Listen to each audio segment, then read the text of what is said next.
मां सिंधियाना news network जी reporter फ़हीम ज़ैदी मूजिब ख़ैरपुर में कणक जी स्मगलिंग रोकण लाइ ख़ुराक खाते जे अमलदारनि जी मुख़्तलिफ़ इलाइक़नि में कार्रवाई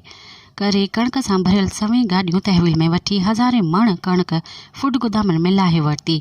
DFC मुनव्वर अली मीराणी ऐं chairman anti hoarding committee Zaheer Abbas Shar जी हिदायतुनि ते फूड इंस्पेक्टर अली मर्दान नाइच जी अॻुवाणी में ख़ुराक खाते जे अमलदारनि पारां कणक जी स्मगलिंग रोकण लाइ रसूलाबाद, टडुमस्ती, कोट, लालू ऐं बबड़ो समेत मुख़्तलिफ़ इलाइक़नि में कार्रवाई करे कणक सां भरियल सवें गाॾियूं पंहिंजी तहवील में वठी हज़ारे मण कणक फूड गोदामनि ते लाहे वरिती आहे। इन सिलसिले में DFC मुनव्वर अली मीराणी ऐं chairman anti hoarding committee Zaheer Abbas sir media सां ॻाल्हाईंदे चयो त कणक जो रिकॉर्ड पूरो करण लाइ ख़ुराक खाते जा समूरा अमलदार ऐं मुलाज़िम राति ॾींहुं महिनत करे रहिया आहिनि ऐं मुख़्तलिफ़ जॻहियुनि ते चेक पॉइंट क़ाइमु करे ॿियनि शहरनि तरफ़ कणक जी स्मगलिंग खे रोकण जी हर मुमकिन कोशिश करे रहिया आहिनि ऐं हीउ कमु जारी रखियो वेंदो जीअं कणक जो रिकॉर्ड मुकमल करे सघिजे।